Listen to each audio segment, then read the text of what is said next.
Si vous ne croyez pas aux fantômes, passez votre chemin. Car cette histoire est à dormir debout. Cette histoire, c'est celle d'un entraîneur, Béla Guttmann, qui a décidé de maudire un club qui l'avait fait roi. Une malédiction d'un siècle qui plane toujours sur Benfica, battu à 8 reprises en finale de la Coupe d'Europe, depuis que Guttmann a décidé qu'il en serait ainsi.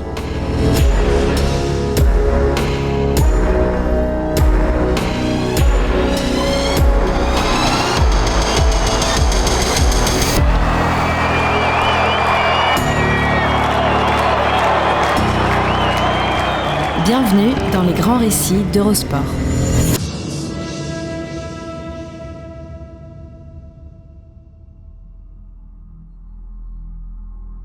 Béla Guttmann a vu le jour en 1899. À l'orée d'un siècle, le 20e, qui ne voudra pas de lui. Dans un état bientôt disparu, l'Autriche-Hongrie, où certains décréteront qu'il n'y a pas sa place, parce qu'il est juif.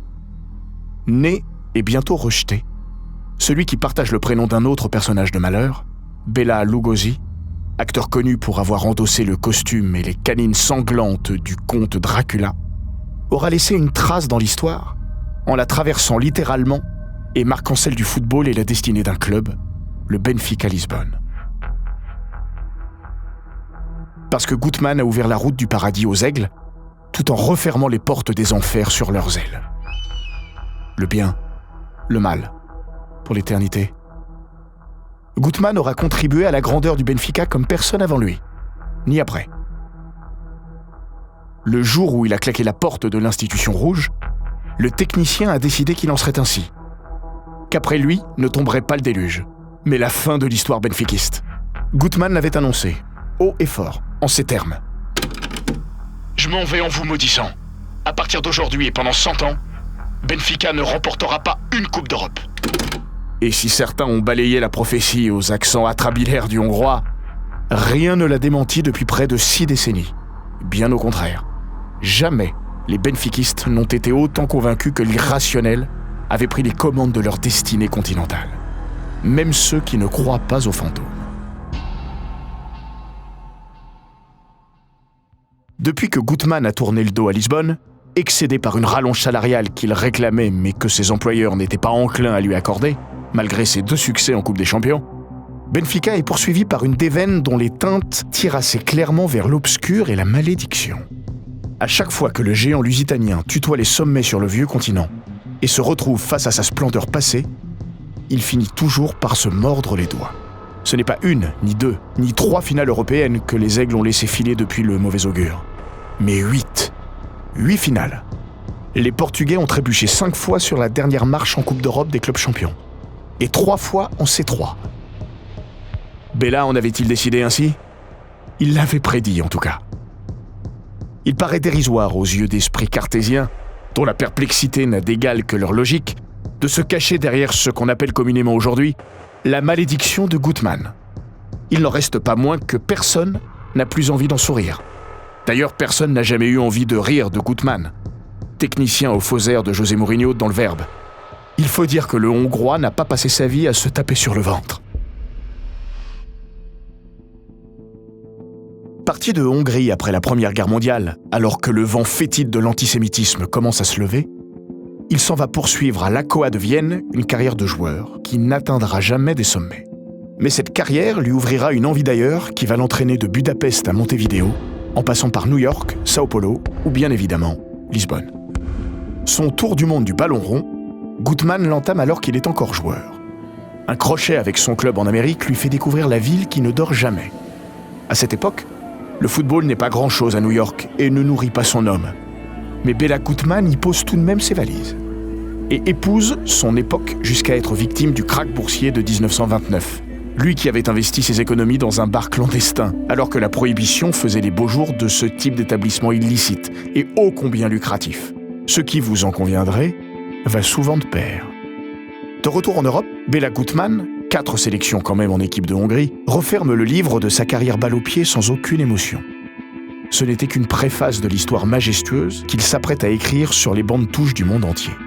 Avant cela, le vent de l'histoire le propulsera dans le ventre métastasé de la barbarie, au cœur de la Seconde Guerre mondiale. La Hongrie n'a pas été envahie avant mars 1944. Mais Béla Guttmann avait perdu son travail à l'UJPES Budapest dès 1939, à cause des lois anti-juives. Et malgré le fait qu'il avait gagné le championnat et la Coupe Mitropa. Jusqu'en 1944, il est resté en Hongrie, a priori dans la pauvreté la plupart du temps, même si le président de l'UJPES, Lippo Tachner, lui donnait du travail. Après l'invasion des nazis, il s'était caché dans un salon de coiffure qui appartenait au frère de sa future femme. Nous expliquera David Bolchover, auteur du livre référence sur lui, The Greatest Comeback, From Genocide to Football Glory. Découvert, Guttmann est emprisonné dans un camp de travail. Et alors qu'il devait être déporté vers un camp d'extermination, sauve sa peau en s'échappant avec Egri Erbstein, autre entraîneur vainqueur de la Serie A avec le Torino, juste avant la guerre. Son père et son frère auront moins de chance. La guerre terminée, Guttmann reprend son bâton de pèlerin. De par son caractère irascible, autant qu'en raison de sa soif de découverte, l'homme ne cessera jamais de voyager. Durant sa carrière d'entraîneur, qui s'étale sur 4 décennies, il changera 23 fois de club, respectant à la lettre son credo, érigé en dogme. La première année, un entraîneur travaille dans la sérénité. La deuxième est plus difficile.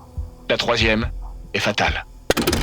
Béla Guttmann ne connaît pas la définition du terme concession, ni même son existence. Pour lui, un entraîneur est comme un dresseur de lions. Il domine les animaux tant qu'il a confiance en lui et qu'il n'a pas peur. S'il devient moins convaincu de son énergie hypnotique et que les premiers signes de peur apparaissent dans ses yeux, il a perdu.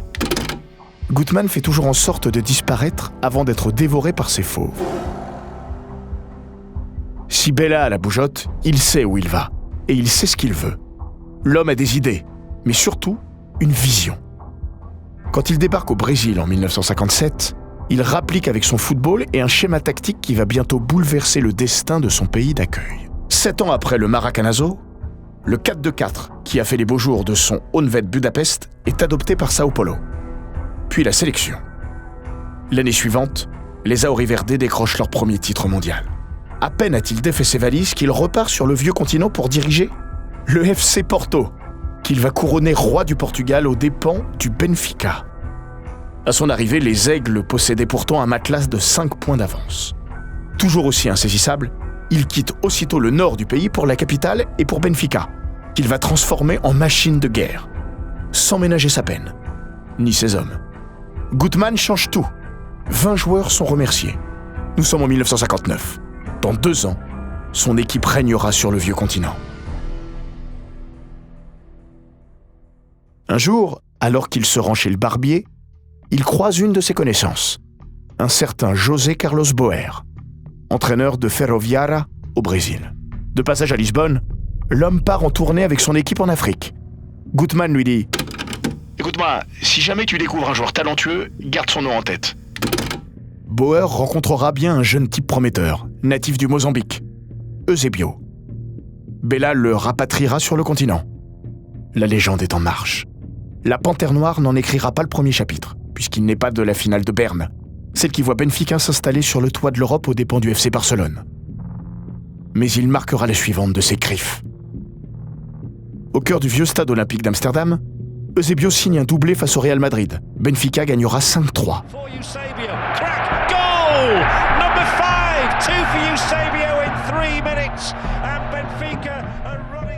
Le club conserve son bien.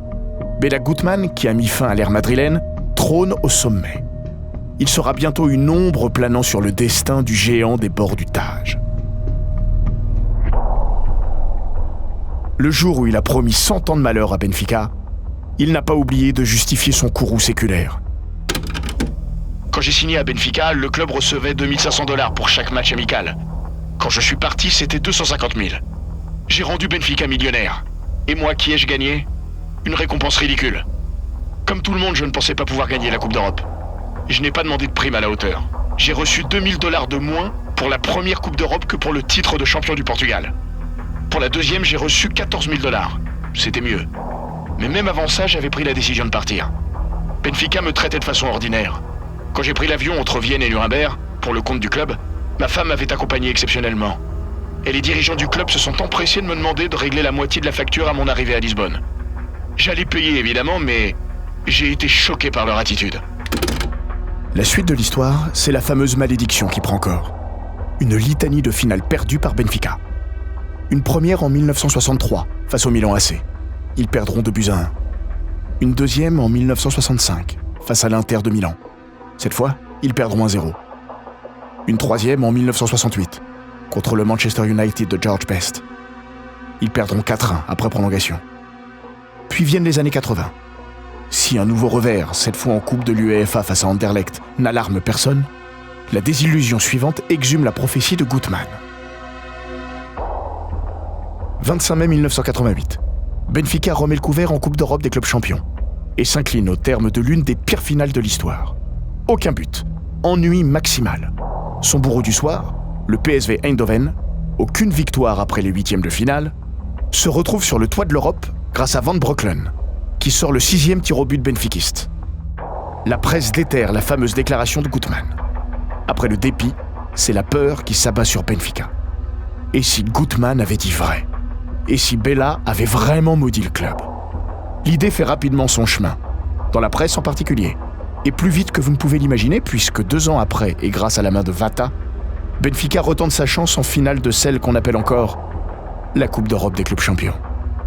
À la superstition s'ajoute le hasard, puisque la rencontre est programmée au Praterstadion de Vienne. Et presque plus que le Milan AC, leur adversaire du soir, c'est le lieu de cette finale qui intimide tout un peuple. Vienne. C'est ici que gît un certain Bela Gutmann, disparu 9 ans plus tôt.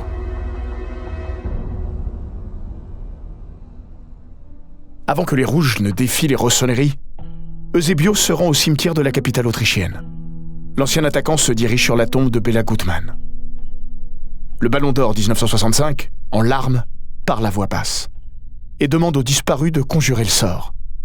Malheureusement, il n'en sera rien. Non pas des deux côtés, mais il siffle la fin du match avec la victoire du Milan AC 1-0 devant le Benfica Lisbonne. Et Benfica pleure. Encore. Les Aigles disparaissent alors des hauteurs du football continental, avant d'y revenir par une porte dérobée en 2013. Une finale de Ligue Europa, perdue à la dernière seconde face à Chelsea. Février 2014. Lisbonne. Stadio de la Luz. Porte 18. Une statue est dévoilée. Elle laisse apparaître un homme portant les 2 coupes d'Europe glanées par Benfica dans ses bras. Cet homme, c'est Bela Gutmann. Superstition oblige, l'œuvre d'art vient de Hongrie et a été réalisée par un compatriote de l'entraîneur disparu. Gutmann a été statufié par Benfica, soucieux de célébrer le 110e anniversaire du club de la capitale comme il se doit. Soucieux aussi de lever la malédiction. 3 mois plus tard, en finale de la Ligue Europa, Benfica s'incline face au FC Séville, au tir au but, 4-2. Le calice jusqu'à la lie.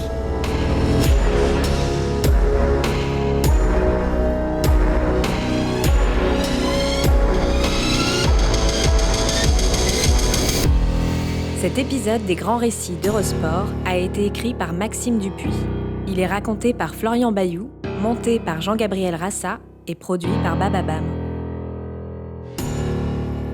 N'hésitez pas à vous abonner, commenter, partager et noter ce podcast sur Apple Podcast, Google Podcast, Castbox, Spotify, Deezer et toutes les plateformes audio.